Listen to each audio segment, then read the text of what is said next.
Jimmy Akin's Mysterious World is brought to you by the Star Quest Production Network and is made possible by our many generous patrons. If you'd like to support the podcast, please visit sqpn.com/give.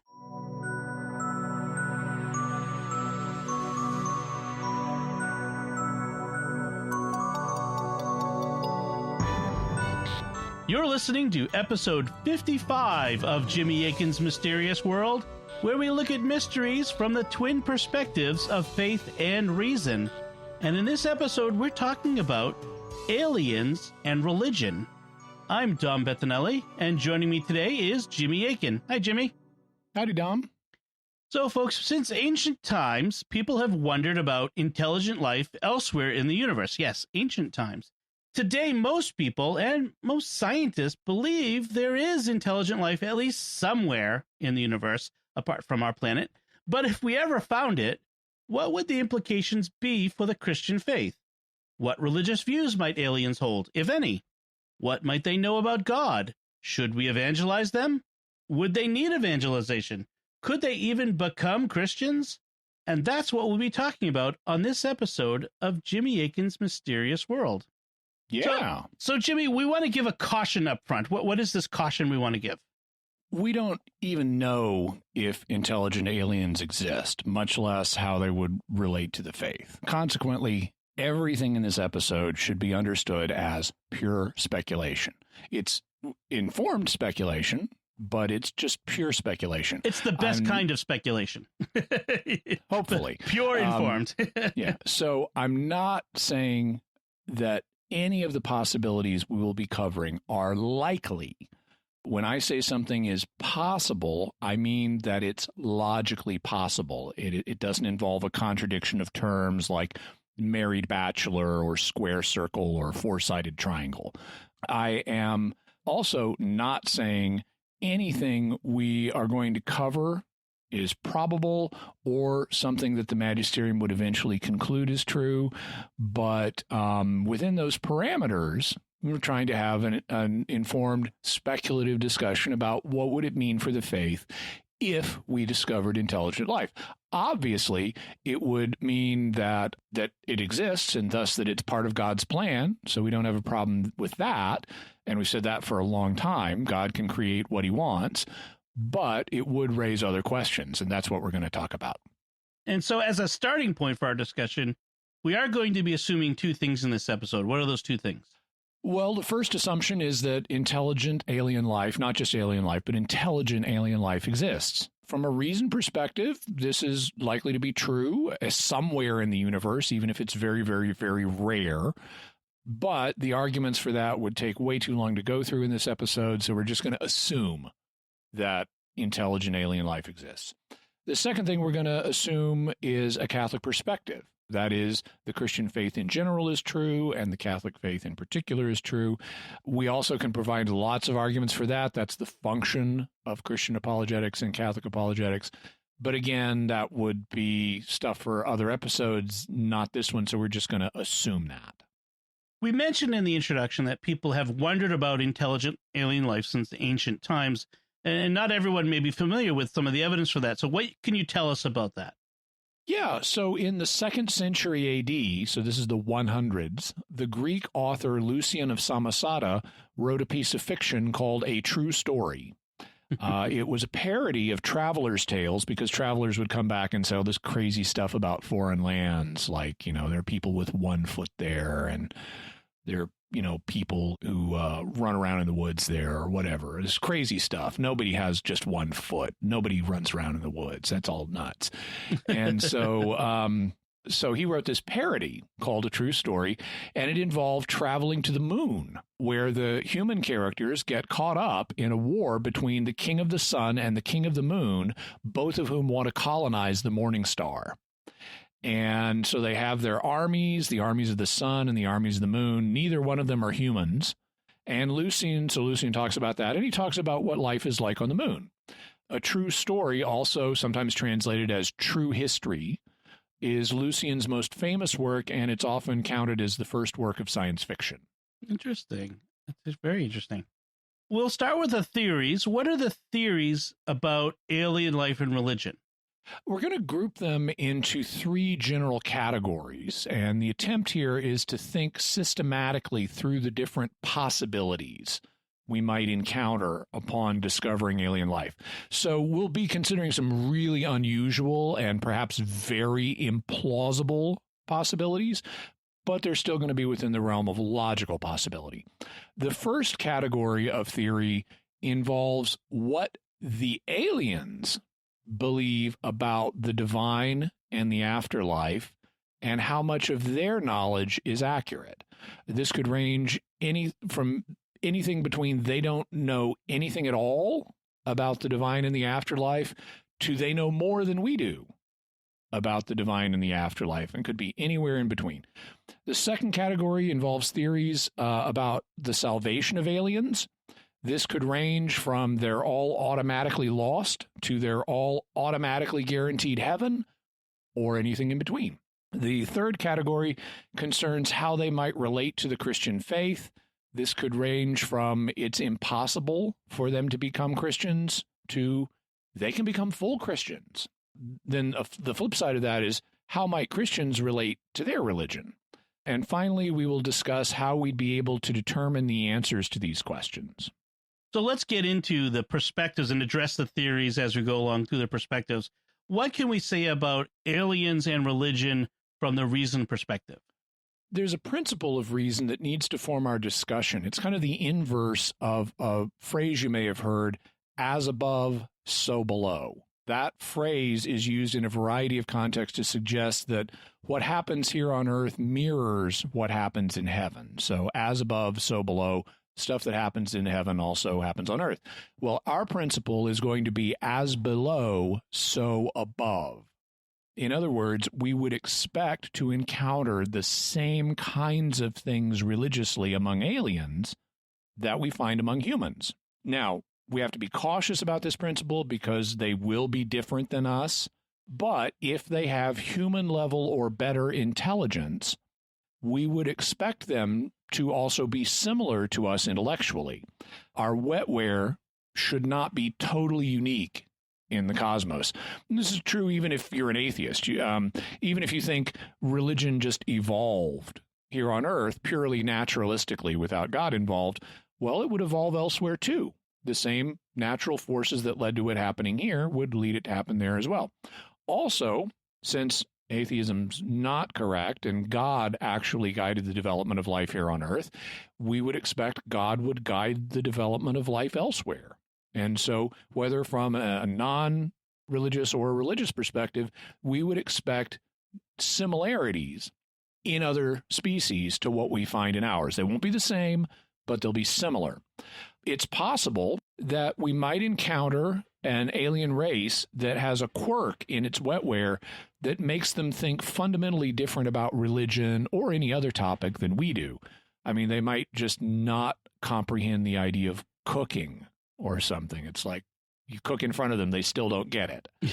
So it's possible, but, the same fundamental forces, both natural and divine, that shaped our intelligence should affect them too. And so at least across multiple intelligent species, we'd expect to find a fundamentally similar religious picture. In fact, unless God has dealt with another race in a fundamentally different way than he did us, we would expect other races to share the same kind of diversity that we see religiously here on earth. Although, God might choose to deal with them in a very different way, but that's getting more into the faith perspective rather than the reason perspective. In any event, the bottom line kind of on this is we'd expect to find religions that are similar to our own religions here on earth, but also different from them. And that's, because there are only a finite number of religious options. Like monotheism is a major religious option. We have multiple monotheisms here on earth that are differentiated from each other by their historical revelation claims. Okay, this religion, this monotheism says God appeared to Moses, and this one says God appeared to Moses and Jesus, and this one says God appeared to Moses, Jesus, and Muhammad. So they're all monotheism, but how they're different is they claim different revelations historically. And we would expect the same thing on other planets. Some of them are going to be monotheists, and some of those monotheists are going to claim to have different revelations backing up their religion. So specifically, what kind of religious views should we expect to find among aliens from a reason perspective? There are 4 basic possibilities. The first one is kind of like the aliens don't get cooking option. Mm-hmm. Aliens, we might meet somebody who just cannot even understand the concepts of the divine and the afterlife, the 2 big subjects of religion. You might say, okay, so there's a God, and you explain what a God is, and they're just like, I don't get that at all. Right. Or you could say, okay, here's what happens when you die. And they're going, but there can't be an afterlife. I don't understand. You're talking square circles to me. And if that's the case, they would just have a really strange quirk in their wetware. On the other hand, it's possible they might not have these concepts initially, but they can understand them. So it's like we might hypothetically meet aliens that don't know about God or the afterlife, but when you explain them, it's like, oh, okay, I get that concept. Then you could have aliens who already have beliefs about the divine and the afterlife, but they've never had any revelation claims in their history. They've all done it all by reason. They've been reasoning philosophically about God and the afterlife, or the gods in the afterlife. And then finally, you would expect to find aliens who have supernaturally based views of the divine and the afterlife, like virtually every religion here on Earth claims to have some kind of direct contact with the supernatural world that gives it information. How likely is it that they would be unable to understand the concepts of the divine or the afterlife? I think it's extremely unlikely if they have human or better level intelligence. I can see explaining to a chimpanzee that's minimally linguistic and the chimp having trouble, but if they're human level or better, I think they're gonna be able to understand these concepts. Yeah, I've encountered concepts in science fiction and in philosophy that I had a very hard time grasping, and maybe still don't even really grasp, but I recognize that they exist. So that's sort of like that. So how likely is it that they would be able to understand these concepts, but not imagine them before they meet us? I think that's also very unlikely, not quite as unlikely, but very unlikely. I think if they're human level or better, given that every human culture has concepts of divinity and afterlife, that's something that is just natural by reason, human level reason understands and produces those concepts. And I think they're going to have the same things. Whether they hold their views of the divine and the afterlife on purely philosophical grounds or in connection with purported supernatural revelation, what kind of views would we expect to encounter? Well, on the divine, on the subject of divinity, there would be 4 basic options we would expect to find, which are the same ones we find here on Earth.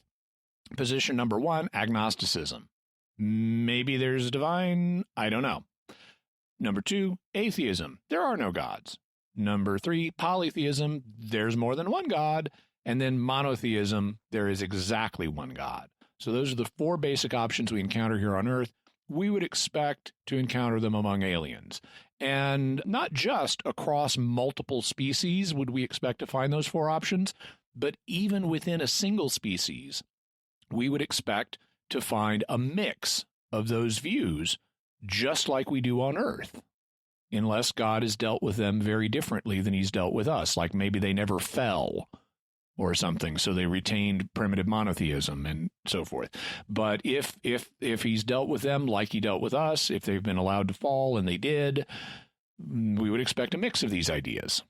Then we also have on the afterlife. So in terms of views on the afterlife, we would basically expect to find similar options to the ones we see here on Earth. That ranges from nothing survives at all after death. Purely materialism. Yep. Yeah, just your matter survives, but nothing else. Also, you might have some people that say, well, there's something that's spiritual that survives, but it's not really personal survival. It's more like your soul stuff that then gets recycled and becomes part of somebody else's soul, but it's not really you anymore. Just like your body can get recycled and become part of something else, but it's not really your body anymore. Then you would have people who might say, okay, you do survive death without a body.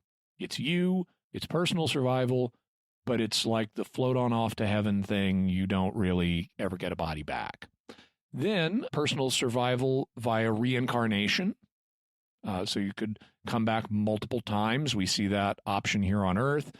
Sometimes we'll see that with different parts of you going to different places, in religious views here on Earth. That even kind of bridges over into the final one, which is personal survival with resurrection, where there's like a single future incarnation. You're going to come back. You're not going to be born again. You're going to get your body back.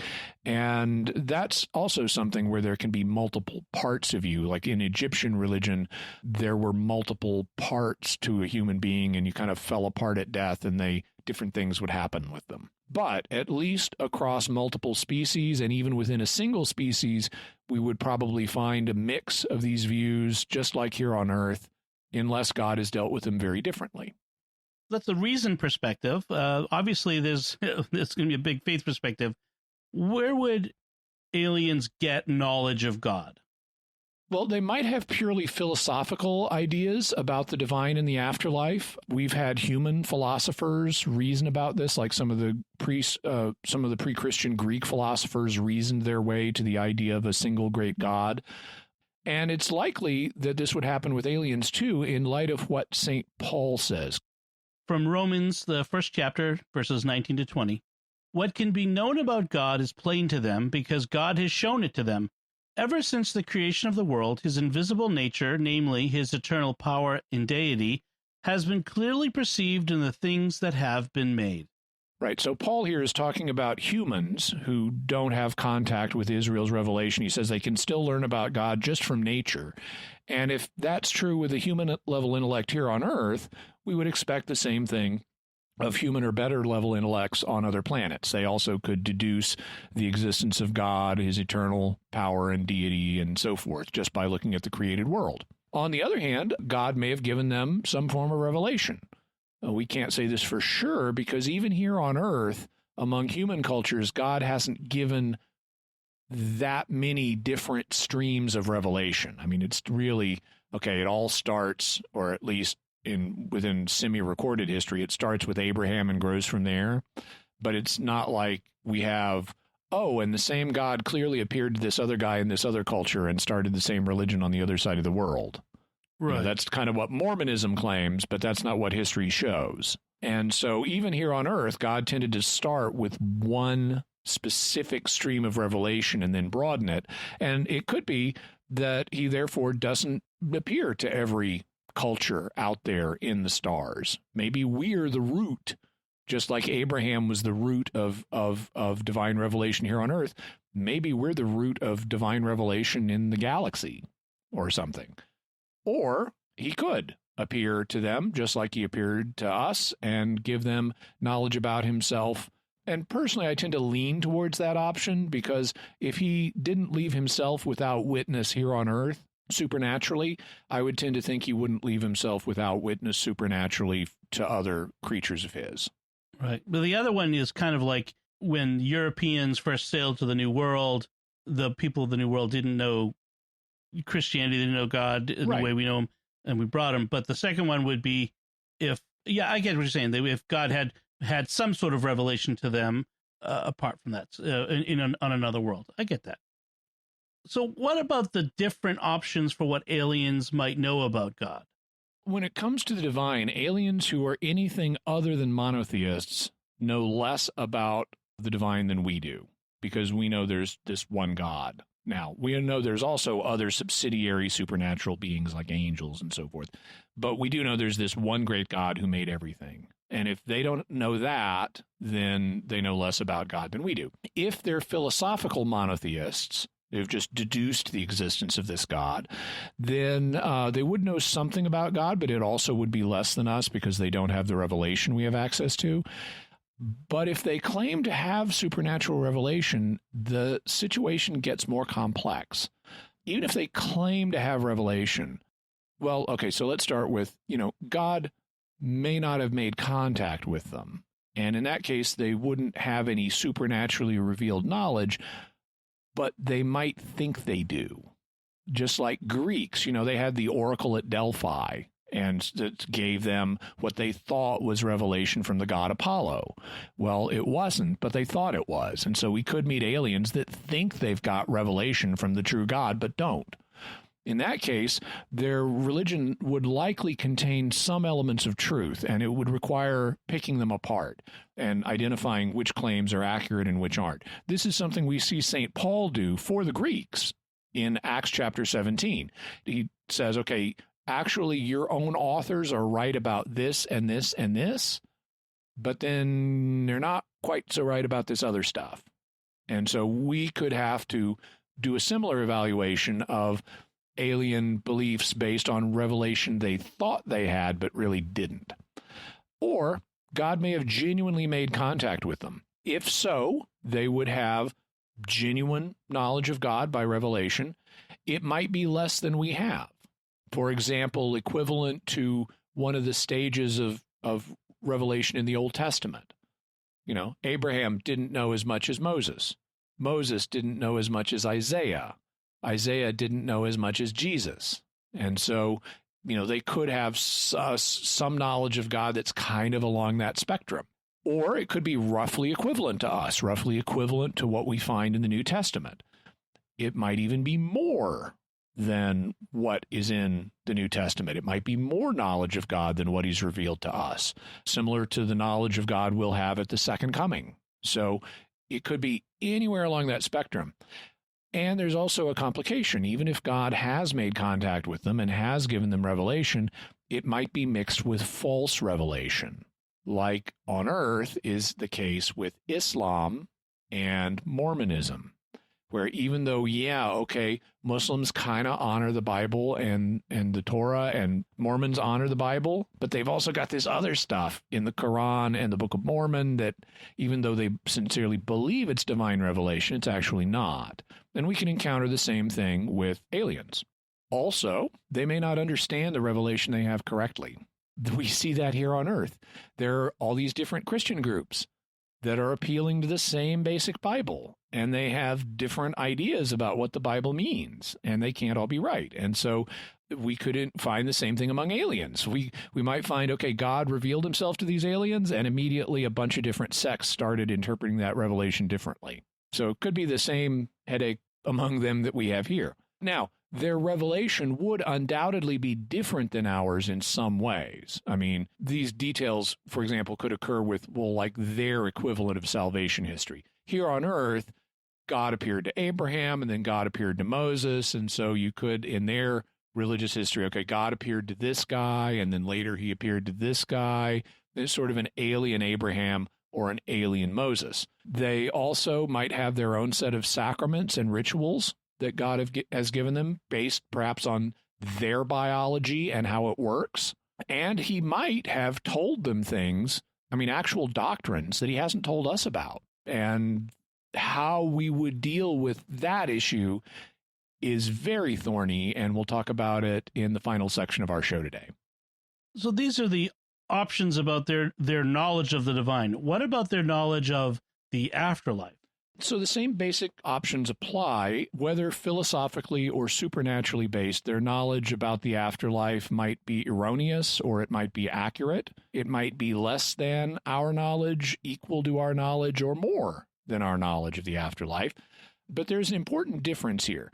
In the case of the divine, God is an absolute and a universal one. So there is only one God. That is true for all alien races. But the afterlife may not be universal. We have an afterlife, and it involves resurrection, but that's by God's choice. He doesn't have to have us be immortal at all. And if we are immortal, he doesn't have to have us be resurrected. He's chosen to do that, so that's the fate of humans. But he could have made different choices for aliens. They either might not have survival after death, or they might survive after death in some other way. So they may or may not have life after death. So could we say that they would die at all? Must they? Aquinas points out, and science bears this out, that any natural body is going to be subject to decay. The universe is entropic, and so things run down and break down over time.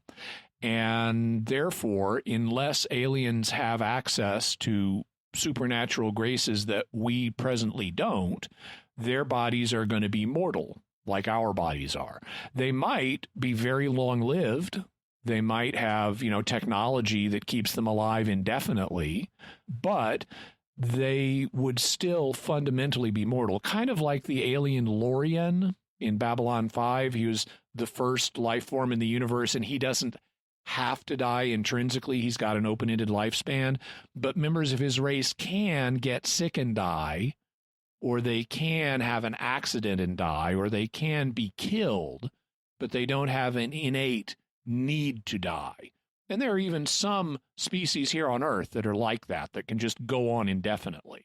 And, people in aging research like Aubrey de Grey and so forth are trying to develop technology to make us one of those species.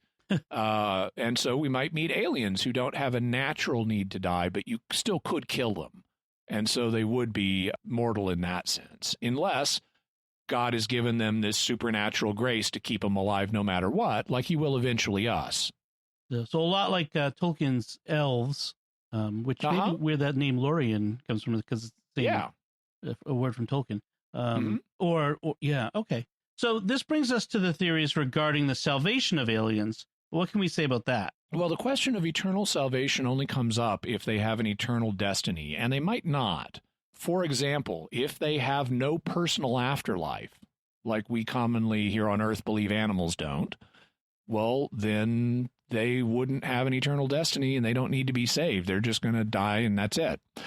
Or God might let them reincarnate endlessly, in which case there's no eternal destiny because they're like the Energizer Bunny of reincarnation. They just keep going. Or God might let them slip in and out of the good place. So there's no eternal destiny. They can go to heaven for a while. They can screw up. They can go to the bad place. They can get right with God. They can go back to the good place. But there's no eternal fixity to their destiny. That's another thing God could choose to do with them. But I think it's probable, and I can't say this for everybody, but I think it's probable that they would have an eternal destiny, a final fixed thing, that an end state. And the reason I say that is because that's the case for the two intelligent types of creatures we know about, humans and angels. Both humans and angels have an eternal destiny to either good or bad. And so I think that it's more likely than not that that would be the case for an alien species we would meet based on the precedent we know about. Now, if they have an eternal destiny, they might achieve it in their current existence, which is the way angels did. So the angels, God creates an angel, the angel doesn't die, the angel just makes a decision for or against God, and bang, its destiny is fixed. It's either a good angel or a bad angel. In the case of humans, we achieve our destiny over the course of our present life. So we can go back and forth between good and bad during our life, but then our fundamental option becomes fixed at death, so that there's, as it says in Hebrews 9:27, it's appointed for men to die once, and after that comes the judgment. So our choice gets locked at that point. But it might not be locked among angels. They could get a chance after death. Aliens. If God wants. Aliens, I'm sorry. I have all these words floating around in my output buffer, and I occasionally grab the wrong one. Yes. So thank you for the safety net. That's what I'm here for. Yes, so the angels, the aliens, God could choose to give possibilities after death, even multiple chances. Also, their final destiny might be either disembodied, like the angels' final destiny, or it might be embodied, like ours. The final destiny for aliens also could be natural or supernatural. I have to explain what that means because these are terms of art that are used in Catholic theology. When you talk about a supernatural destiny, what that means is you get to be with God, as opposed to a natural destiny where you don't. You might get to live in a really great paradisical outer space Garden of Eden, but you're not in immediate spiritual contact with God the whole time. You don't have what theologians call the beatific vision. And Catholic theologians, in speculating about what God could have done with our race but didn't, one of the things they've said is he could have created us in what's called a state of pure nature, where we might have unending life that's pleasant, kind of in a paradise, but without immediate spiritual knowledge of God, without the beatific vision.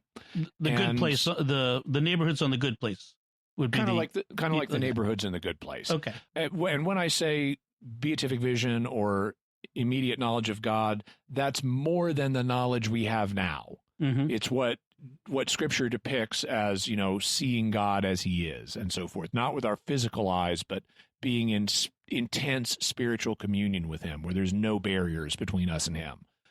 So that's what heaven is for us. It also could be aliens have a kind of perpetual limbo, which is kind of pleasant, but kind of unpleasant, and could be embodied or not. It could be a world very much like this one. They die and they get reincarnated or resurrected, and it's basically to another mortal existence. So there's no higher destiny. That's another kind of natural destiny they could have. If their destiny is supernatural, then it would involve either the beatific vision or the painful absence of the beatific vision. So essentially either heaven or hell, though it might be either embodied or disembodied depending on the choices God has made for their races. And also, if they have an eternal destiny and it's supernatural, so they're either going to be with God or not, they might achieve it in stages the way we do, because we have after death the intermediate state, we may have purgatory, and then we have the resurrection. So we kind of achieve our end destiny in stages. It might be the same for them, or they might have it immediately upon death. So a bunch of options for what God could do with them. And then this raises another question, which is, would every member of this alien race have the same destiny? We don't know. In the case of the two races we know about, humans and angels, they do not all have the same destiny. Some humans have one destiny, other humans have another. Some angels have one destiny, other angels have another. But it's not necessarily the case with aliens. It could be they're all lost, either because they all chose definitively against God, like the fallen angels did. It's just all of them did it. Or it could be because they fell and God didn't choose to redeem them. Although that option is discouraged by the Catechism, which says the only reason the angels aren't redeemable is not because of a limitation in God's mercy. It's because their choice is fixed. They don't want to repent. But if they did, God's mercy would be big enough for them. And so if you use that paragraph in the Catechism as a norm, it would suggest God's mercy is also big enough for aliens. So the only way they would end up not redeemed is if they didn't want it. It could also be saved that some are saved and some are lost, depending on what they do in life or afterwards, which is basically like us. Or it could be they all are saved, either because they never fell, like the good angels did, or because they fell and God saved them all anyway. Just decided, hey, let's be generous to this race. They all get saved. Their race, therefore, might be completely unfallen. It might be partially fallen and partially unfallen, which is the case with us and angels. Or, well, I should say, is the case with angels. And then it could be like us. We're completely fallen. All of us fell, with a few exceptions, like Jesus and Mary. And then we have to be redeemed. And if they're redeemed, they could be redeemed through Jesus Christ here on earth, through his death on the cross in 33 AD in Jerusalem. Or it could be the Son of God has incarnated on their planet, like in the episode Bread and Circuses of the original series Star Trek and other sci-fi novels where the Son of God appears on other planets to save people. Or they could have been saved through some other means. Aquinas points out God didn't have to use Jesus' death to save us. He chose to, and there are reasons he chose to, but he, in his omnipotence, could save us in all kinds of other ways, and he could have used some of those other ways to save aliens. That right there seems to be a big point for a lot of people about did Jesus die on other planets? Was he incarnated and died on other planets, or just on ours? So that's an interesting element. So what can we say? All I can say is God can do what he chooses. So if he chooses to incarnate on another planet and die there, he can do that. There are interesting questions to that I think are tangents from what we're doing. So I'm going to stay on track and not get distracted by that really interesting discussion. Maybe we'll do that another time.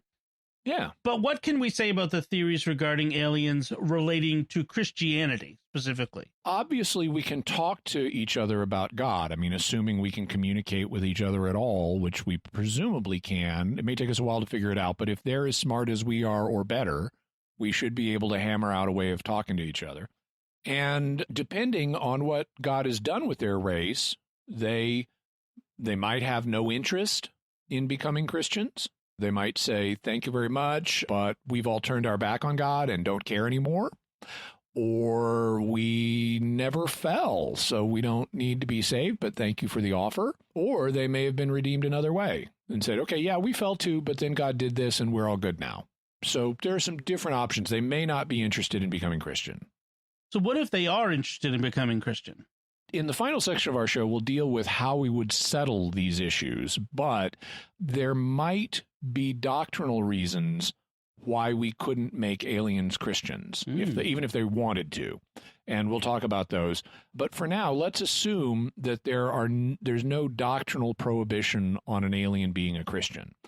On that assumption, let's talk about the practicalities of what aliens becoming Christians would involve. So what is the first practical thing we'd need to do? We need to catechize them. And that shouldn't be a problem because we've figured out how to talk to them. And so we can say, okay, now that we know how to talk to each other, here is what the Christian faith is all about. Here's what its teachings are. Here's what its practices are. They might not all apply to them in the same way that they apply to us. For example, if they can communicate with us, I mean, they may not apply in the same way, but the basic catechesis should apply. Like, for example, if we can talk to them, they should be able to pray to God. We should be able to, teach them a suitably translated version of the Lord's Prayer. And so they could participate in that aspect of the faith. But their biology might mean that some elements of the Ten Commandments don't apply to them the way they apply to us. So that's interesting, because which of the Ten Commandments would not necessarily apply to them? Well, let's take thou shalt not kill, which really means thou shalt not murder. Their reproductive system could involve something like certain terrestrial species, like certain kinds of spiders, where one mate eats another and even needs to eat another. It might involve the death of a parallel intelligent species, similar to the puppeteers in Larry Niven's Known Space series.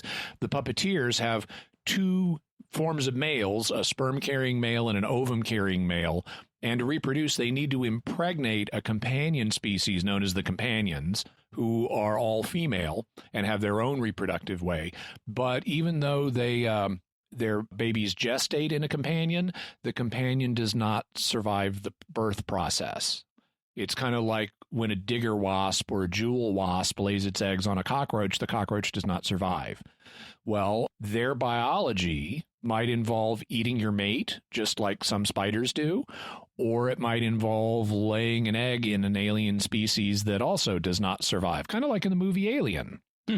So in order to reproduce and survive, they might have to kill an innocent of some kind, in which case thou shalt not kill wouldn't apply to them in the same way. It's still what you would argue is, okay, because God let their biology go this way, to where in order to survive, they have to do this. It's just part of who they are, like the wasps and spiders on Earth. That's part of God's plan, so this is part of God's plan too. It's not murder when they do it. It results in the death of an innocent, but that doesn't count as murder in this case because it's not an unnecessary act of aggression. It's biologically mandated based on the way God designed their species, like he designed spiders and cockroaches, or spiders and wasps. There's a root of a very interesting science fiction story in there where an alien species is doing this to humans, and the humans can't fight back because we are prohibited from murder. That's a very interesting. Could be an interesting story. Some humans might think they're prohibited in that situation. I would argue to the contrary. Self-defense, yeah. It is self-defense. You go do that to your own companion species, not me. Thank you. Like I said, it could be a very interesting story that someone could write. All right. So could other elements of the Ten Commandments apply to them differently? Yeah, and an obvious example is thou shalt not commit adultery. Suppose their reproduction involves genetic material from multiple inputs, not just two, like us. You've got the male genome, the female genome, and they merge and you get a new baby. Well, they might have multiple inputs, and they might even require different inputs each time. You might not be able to do it twice with the same inputs. In that case, they wouldn't have stable monogamous unions or even polygamous unions. The notion of sexual fidelity, therefore, for them would mean something very different if it even applied at all, and it might not apply. For example, they could reproduce like by themselves without a mate, like some terrestrial microbes do, and some other life forms. Well, if they just clone themselves naturally, they don't even have sex. Or they might have sex, but it might be like some species of underwater life where, okay, let's all get together and lay our eggs on these rocks, and then let's release huge clouds of stuff that will fertilize the eggs. And we're all doing it at once, and so none of us are mating with each other. It's just kind of this group thing happens to give birth to the next generation, in which case, again, there's no sexual fidelity that applies in that kind of situation. So it thus might be necessary to take the principles that are in the Ten Commandments and other Christian moral principles and apply them in a way that works with their biology, because the Ten Commandments really are designed for human biology. They don't even apply, or wouldn't if they were intelligent, to apply to other species here on Earth, given the way their system of reproduction works. But, once we've done the suitable catechesis, we'd then be ready to give the aliens the sacraments. So how would aliens relate to the sacraments then? It depends on their race's individual situation. They might be able to receive all of the sacraments like humans, or at least some humans can, or they might only be able to receive some of them, or they might not be able to receive any of them. Now, you'll note that even most humans don't receive all of the sacraments, so it wouldn't be unreasonable to expect aliens might not be able to. Here on Earth, women cannot receive holy orders, and even most men do not receive it. So, that's a sacrament that very few humans get, and it might be the case that aliens couldn't have some sacraments at all. So we really need to look at the individual sacraments and see how alien biology might relate to them. All right, let's take them one by one. How might aliens relate to the very first one, baptism? This is the key sacrament because this is the one that fundamentally makes you a Christian. And so if aliens are going to be Christians, we're going to have to be able to baptize them. Baptism requires water to flow on your body, not on your clothing or your encounter suit or exoskeleton, but on your body. And aliens might not be able to handle that.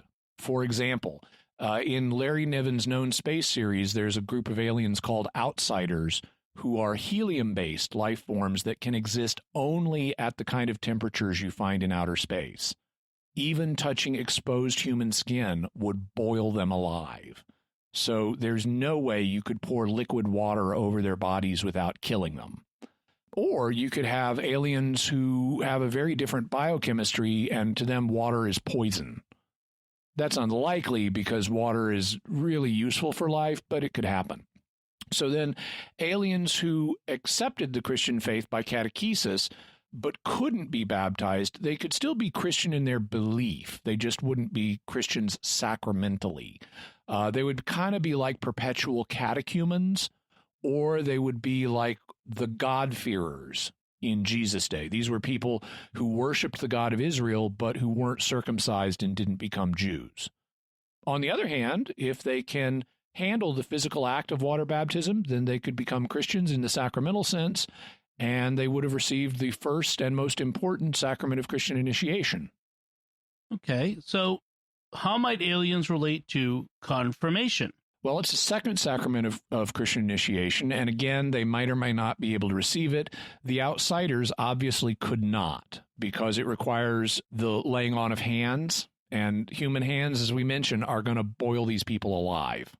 So they couldn't have that. Also, since early times, oil has been used in this sacrament, and it might be poisonous to them. So it might not be possible to physically confirm aliens, or certain aliens anyway. Certainly, right. And if they don't receive the sacrament of confirmation, they could possibly receive the other sacraments. Right. So they could be baptized, and they might be able to receive the Eucharist or confession or whatever, just not confirmation. Then how might aliens relate to the Eucharist? So this is the third sacrament of initiation, and while the bread and wine become the body and blood of Jesus when they're consecrated in the Eucharist, our bodies still perceive them as bread and wine. So our eyes do, our nose does, our taste buds do, and so does our metabolism. And so even here on earth, there are people who can't have the consecrated elements. People with celiac disease are allergic to the protein gluten, and if the allergy is serious enough, they can't have normal consecrated hosts. They may or may not be able to tolerate low gluten hosts, but they can't have normal ones. Similarly, some people can't tolerate wine and need to use what's called mustum, which is a low fermentation type of grape juice. Still got a little bit of alcohol, but not very much. So if aliens can't tolerate the accidents of bread and wine, then they wouldn't be able to receive the Eucharist. And in that case, they wouldn't be responsible for failing to receive the Eucharist. Sometimes people will ask about, well, what about where Jesus says in John 6:53, unless you eat the flesh of the Son of Man and drink his blood, you have no life in you. Well, that's a truth, but God doesn't hold you accountable for what you don't know or can't do.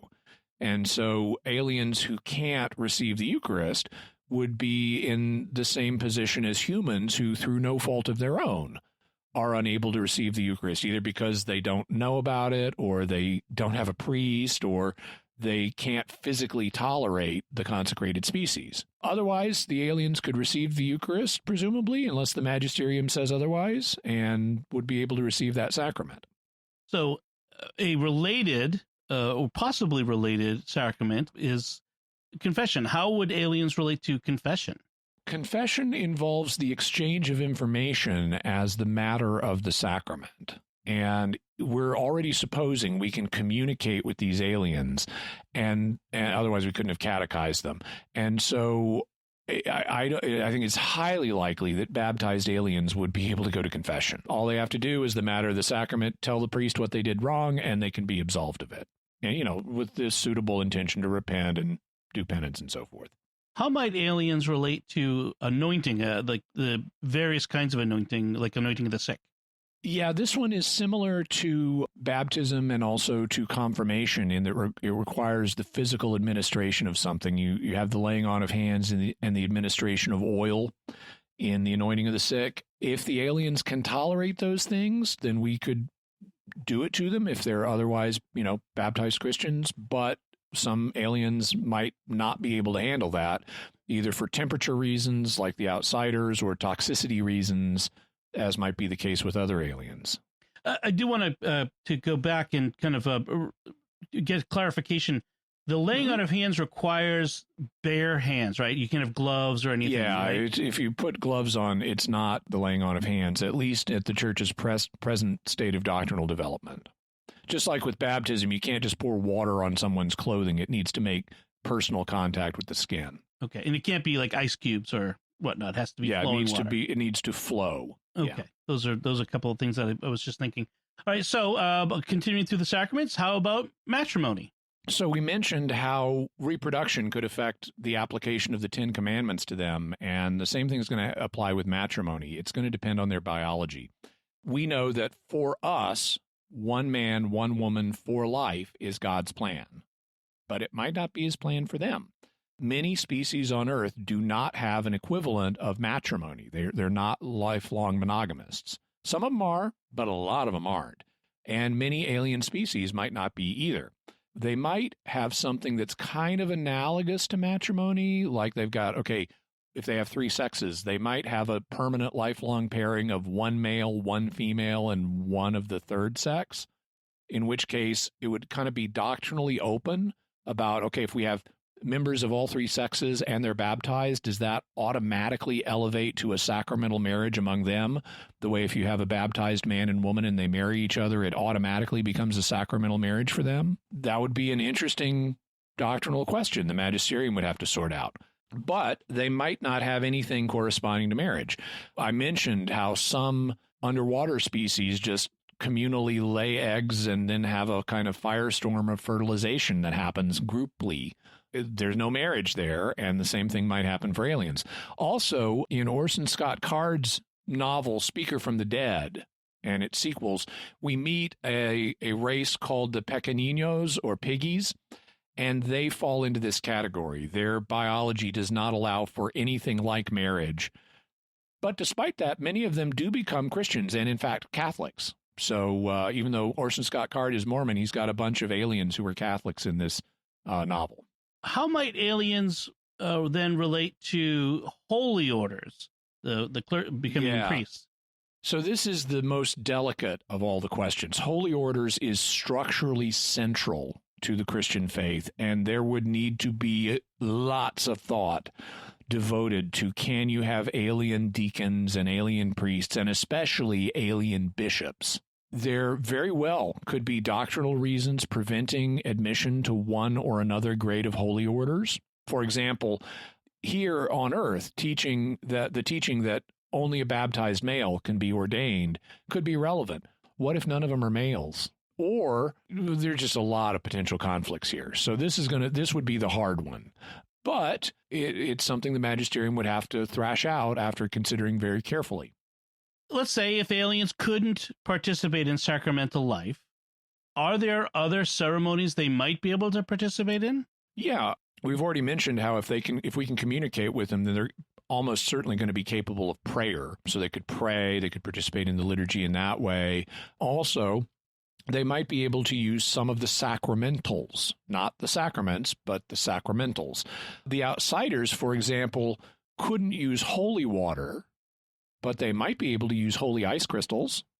You could bless an ice cube, and they can't melt it, but they could touch it to themselves, maybe, and bless themselves with it. And many blessings don't even require physical contact. So, you say God bless you to someone, or a priest reads a blessing over you. You don't have to have physical contact, and so you could give blessings to aliens. In fact, we bless other species here on Earth, like when animals, like farm animals, are being blessed, or the plants in a farmer's fields are being blessed, or even a house is being blessed. So you could bless aliens that way.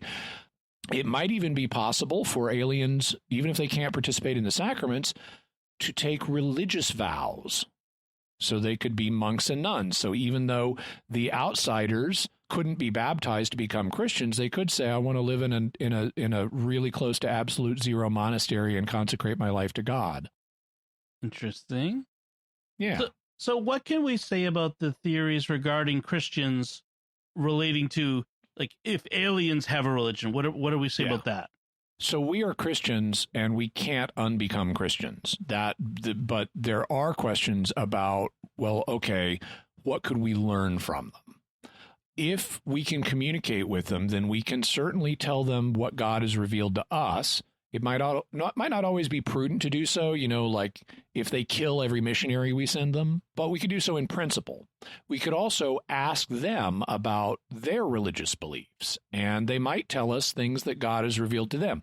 This was the quest of the monks on Babylon 5 who came to live on the station. They wanted to tell all the aliens, here's what God has done for us, and ask the aliens what God has done for them. But this would require careful discernment. The usual tests for revelation would apply. For example, even if they claim to have supernatural revelation, do they have evidence that backs that up? Like, for example, do they have miracles? That's one of the classic tests of, is a revelation genuine? Is it backed up by a miracle? Dom, there's a passage in the book of Deuteronomy that discusses that. Could you read that for us? When a prophet speaks in the name of the Lord, if the word does not come to pass or come true, that is a word which the Lord has not spoken. That's Deuteronomy 18:22. Yeah, so if we met aliens and they said, oh, yeah, our prophet Bob the Great has been telling us about God or told us about God 1,000 years ago, we'd want to say, okay, did Bob the Great have any miracles that would lend credibility, or could Bob the Great have just been imagining it? Peace be upon him. Yeah. Got to be a little diplomatic there. Right. Similarly, even if they have credible miracles, that doesn't mean they came from God. Actual supernatural events can be caused by, the bad guys. And so we need to also see, does their revelation contradict what we already know? And this is, again, a test that we use here on earth to test, is revelation genuine? Does it contradict previous revelation? And again, there's a passage from Deuteronomy on that.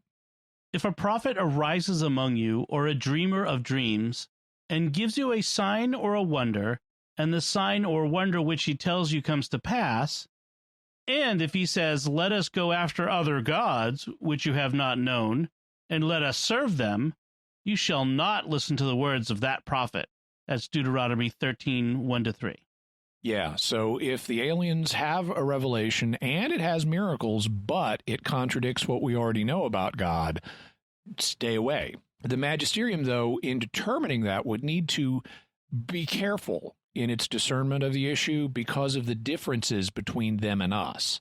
There could be things that at first glance might sound like it contradicts our revelation, but it actually might not, especially if they conceptualize things differently, or if their biology works very differently. For example, here on Earth, we have a male sex and a female sex. And for us, God has chosen, God himself does not have a sex, but he's chosen in divine revelation to ordinarily depict himself using the image of a male, of a father, a king, things like that, not a mother or a queen. Well, okay, that's based on our genders and how God designed us, but if he's dealing with aliens who have no sex, they're not even going to have the concept of father or mother, or if they might have different sexes, none of which are male or female, or they might have sexes where they do have male and female, but they have different qualities, like in spiders. Sometimes the female spider is really the big aggressive one, and the male spider is the little timid one that runs away because it doesn't want to be eaten. Well, that's the flip side of how the genders work in our race, where the males are the more aggressive and, on average, physically stronger. So God could communicate with aliens using their biology in a way that sounds different than the way he communicated with us, but ultimately isn't contradictory. And so the magisterium would need, in sorting all this out, to be careful in thinking through these things. Suppose that the magisterium determines that they likely do have authentic revelation. Would we be bound to accept that? I don't think so. Jude 3 tells us that the faith has been once for all delivered to the saints. And in the Catechism of the Catholic Church, it points out that the Christian, this is paragraph 67, it says, Christian faith cannot accept revelations that claim to surpass the revelation of which Christ is the fulfillment. And paragraph 66, the one right before, says, no new public revelation is to be expected before the glorious manifestation of our Lord Jesus Christ. So before the second coming, we're not getting any new public revelation. That means revelation that's binding on everybody. God does, though, give private revelation, which can be binding on the recipients, but is not binding on us. And so if we found intelligent aliens and if God had revealed stuff to them, it might be binding on them, just like private revelation can be binding on the ones who receive it, but it wouldn't be binding on us because it's not part of human public revelation. So that's how I assume the magisterium would rule on that. And that's assuming that they had received revelation from God. Right. Yeah. So how would the magisterium go about sorting out some of these many questions that come up? We've already mentioned the basic principles that are involved in evaluating claims if they say they've heard from God. In terms of what would happen in practice, the magisterium would, need to sort out if they're interested in becoming Christians, the magisterium would need to sort out, to the extent, to what extent can that happen? That would require a lot of discernment and ultimately would cause doctrinal development. So the magisterium itself, the bishops teaching in union with the Pope, would need to be involved. It might even require the intervention, the infallible intervention of a Pope or an ecumenical council to ultimately settle some of this. But I think that there are certain things that the magisterium would likely do in the process of discerning these questions. What would they do? The magisterium doesn't settle questions out of abstract curiosity. That's why it hasn't already developed any teachings on the subject of aliens. We haven't even discovered them, so there's no practical need to teach authoritatively on the matter. If we did discover them, the first thing that would need to be done is an assessment of them from a doctrinal perspective. This is essentially the mission that Father David Hardy is sent on in Larry Niven and Jerry Pournelle's novel, The Mote in God's Eye. He's directed, we've just met the first intelligent alien race we've ever found in 1,000 years. They're called the Motes. And so Dr. Hardy, Father Dr. David Hardy, is a linguist, and he's sent to figure out, does this alien race have souls, and to learn about their religions, and to determine the potential for evangelizing this race. How difficult would it be to find out whether they have souls? In Catholic theology, all living things have souls. So I think that Father Hardy in the book really didn't need to fret about that question. Catholic theology would say, oh, you're alive, you got a soul. The question is whether the soul survives death. And we know that our souls survive death. And the common theological opinion is that our souls survive death because they're rational souls. The common opinion, and this is not church teaching, but the common opinion is because animals don't have irrational souls, or don't have rational souls, they don't survive death. But because we have rational ones, we do. So if we discovered aliens that have human or better level reasoning, then the natural inference is going to be, okay, they've got natural souls. Rational souls. And rational souls. Yep. And we would then, the safe assumption would be they survive death too. Also, if they have a concept of the afterlife, even if they don't understand it the way we do, I would say that's even further evidence that they've got an afterlife, that their souls survive death. If they have this concept, assume it's real for them just like it's real for us.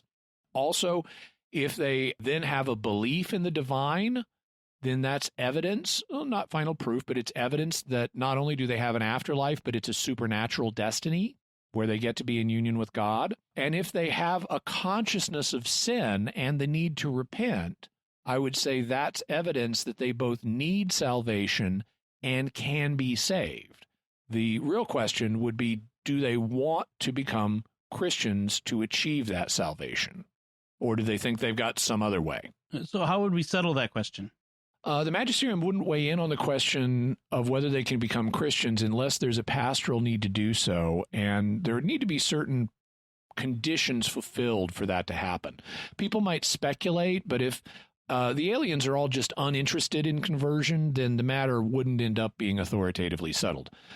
For example, they might be unfallen, or they might be confirmed in good or evil, or just have no interest.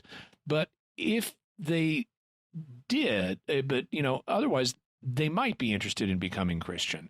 And this could be because they have a consciousness of sin and want to be saved through Jesus Christ, or it might not. They might want to be Christians even though they're unfallen. They might just say, salvation isn't the only benefit of being a Christian. They might say, I still want to become a Christian to be a member of the body of Christ, to become closer to God and honor him and have more of his blessings.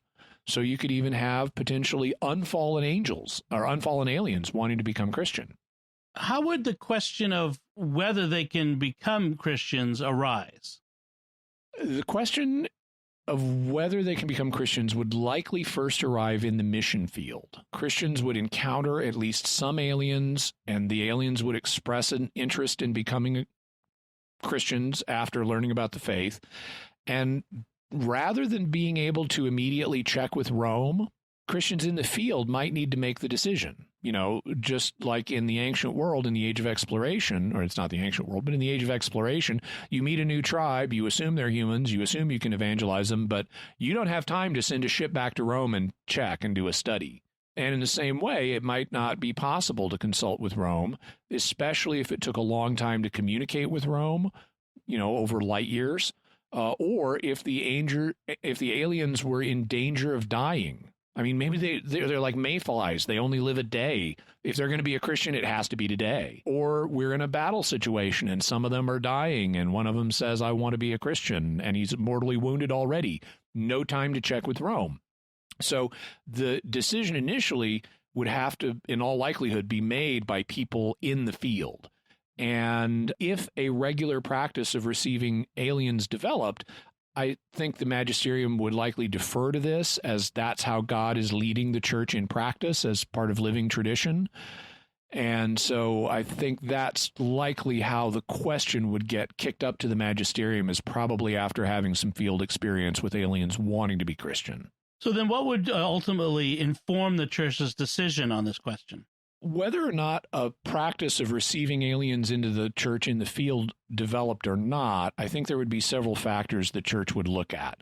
If someone asks to be saved through Christ, it is really hard to shut the door in their face. Therefore, if aliens ask to become Christians, the presumption is going to be that they can become Christians, and this conclusion will be all the more strengthened if they display signs of theological virtues like faith, hope, and charity. If we see aliens having faith, expressing hope in God for salvation, and doing acts of charity for others because they love God, those are all signs that are just confirm the possibility of them being saved through Christ, since that's what they say they want. So, Jimmy, what's your bottom line on this question of aliens and religion? My bottom line is absolutely all of this is speculation. Just like I said at the beginning, I'm not saying any of it's probable. I don't even know for sure if intelligent aliens exist. I certainly don't know if they want to become Christians if we meet them. But if they do, if they say, I want to be saved through Jesus Christ, I want to become a Christian, I suspect the magisterium would ultimately allow this, even if they can't lead a full sacramental life. So, Jimmy, what about some further resources for folks if they want to dig a little deeper on this? We're going to have a link to a short book by Brother Guy Consolmagno. He's a Jesuit, and also he co-wrote it with Paul Mueller, another Jesuit. It's called Would You Baptize an Extraterrestrial? And it has a section where they talk about some of these considerations. They don't go into as much depth as I just did, but Brother Guy is a Vatican astronomer. He works at the Vatican Observatory, and you want to check out and see what he has to say. Also, we'll have information on Lucian of Samosata's A True Story, and we'll have links to descriptions of Larry Niven's Outsiders and Orson Scott Card's Pequeninos or Piggies. Like I said before, there's ground here for people to mine some very interesting stories. I assume this episode is going to be listened to by quite a number of prospective Catholic science fiction authors. Yes, yeah. I'm looking forward to reading those. Excellent. That's a good discussion. So probably, I'm going to guess, basis for further discussions, further episodes down the road, we'll refer back to this as we have other topics that we cover. So that's good. So this is a good foundational episode of Mysterious World. So, Jimmy, do we have some mysterious feedback here? Actually, we do have some mysterious feedback here on our episode on the Bilderberg group. And our first question or first comment comes from Kathy S. on YouTube, where Kathy says, honestly, this group, the Bilderberg, sounds like a good idea. Conservatives and progressives do need a place where they can speak honestly with each other about difficult topics without getting misquoted or having their viewpoints distorted by the media. At any rate, anything that Peggy Noonan is in on gets my vote. I like Peggy too. That's one perspective, and the Bilderberg group, can do good. The question is, does it also do some not so good stuff, because they're fallen human beings like the rest of us? Right. Kelly writes on Facebook, I took a look at the official website, and I found it unintentionally hilarious. If they were trying to make people think nothing sinister is going on, the website is a complete fail. What they should do is have their meetings in the middle of a busy restaurant where they loudly discuss their plans. As Chesterton's novel Man Who Was Thursday points out, if a bunch of old rich men discuss sinister plans in the open, people think they're just joking and ignore it. Yeah, and The Man Who Was Thursday is a fun read. Yep. BWill140 writes on YouTube, I'd like to apologize to my niece for that 20-minute angry shouting tirade about internationalist conspiracies when you were 5. Uncle Brad just realized you said build a bear. Yeah, not Bilderberg. Build a bear. So Matthew Olson also writes on YouTube that Cardinal Parolin attended in 2018. Yes, Cardinal Parolin is the Vatican Secretary of State, and he is confirmed as having attended the Bilderberg meeting in 2018. I went to the Bilderberg meetings website and looked up the attendees for that year, and yes, he's there. An interesting data point to add. Dan writes on Facebook, great episode. I really liked Jimmy's Bilderberg PR voice for the FAQs. Yes, the Bilderberg appreciates your interest in its organization and unfortunately cannot extend you an invitation at this time or any other. Carl Edward Vincent writes on YouTube, they mentioned that Margaret Thatcher once criticized the group. Did I mishear? But never said what the criticism was. I hope someone can clarify on that. Yeah, so Margaret Thatcher had attended the Bilderberg meeting at least once, but she also later was critical of them. And that's something that's mentioned in John Ronson's book, Them, Adventures with Extremists, where in one of the sections on the Bilderberg group, he's talking to Big Jim Tucker, who is an American sort of alternative journalist who wanted to shine a spotlight on, so to speak, on the Bilderberg group. And according to Big Jim Tucker, he once sidled up to Margaret Thatcher at a party and said, how does it feel to have been denounced by those Bilderberg boys, ma'am? And she whispered back that she considered it a great tribute to be denounced by Bilderberg. All right. So, Jimmy, what do we have for mysterious headlines this week? Okay, so speaking of futuristic things, Elon Musk recently announced a device called a Neuralink, and it is another one of these neural interfaces that people have been working on, only instead of hooking your brain up to a computer through magnetic resonance imaging or a single probe, he's got like 1,000 threads that a robot will happily embed deeply in your brain for you. This is currently being used. They expect it's been used on a monkey already, and they expect to use it on the first human patient within a year. It's initially planned to be used to help like people who have disabilities like quadriplegics and stuff, to help them recover motion and control their environment since they can't do it for themselves. It has lots of other applications, including giving humans superpowers and making us a bored collective. So I've been getting questions about that, and you can watch his presentation, which is amazing and creepy at the same time. Yeah. And we'll have a link to that. Also, with an eye to the future, including tech billionaires who want to go to space. You know, we don't want them like stumbling around where Neil Armstrong put his foot on the moon and messing up that historic footprint. So there is a discussion of how to protect historic sites on the moon from future lunar explorers and inhabitants. So want to check that out as well. All right. In a minute, I'm going to ask Jimmy about what we're going to be talking about next week on the show. But before I do, I want to take a moment to thank our patrons who make this show possible, including Mary V, Miguel G, Donna P, Alvin W, and Diane F. Their generous donations at sqpn.com/give make it possible for us to continue Jimmy Akin's Mysterious World and all the shows at StarQuest. And when I say make it possible, I really mean that. Without the support of our patrons, and we're going to need more of them, to be quite honest, we wouldn't be possible to do the show. So I'm so grateful to them for their support. You can join them by visiting sqpn.com/give. So Jimmy, what's our next episode going to be about next week? Our next episode is about that perennial conspiracy theory, or conspiracy theories actually, connected with the Knights Templar. Very good. So that's it from us. What do you think about this discussion we had on aliens and religion? You have any questions? You have any conclusions? Any feedback you want to give us? You can let us know by going to sqpn.com or to the Jimmy Akin's Mysterious World Facebook page. You leave us feedback there, send us an email to mysterious@sqpn.com, or send a tweet to us at our Twitter account at MYS_world with the hashtag of mysterious feedback.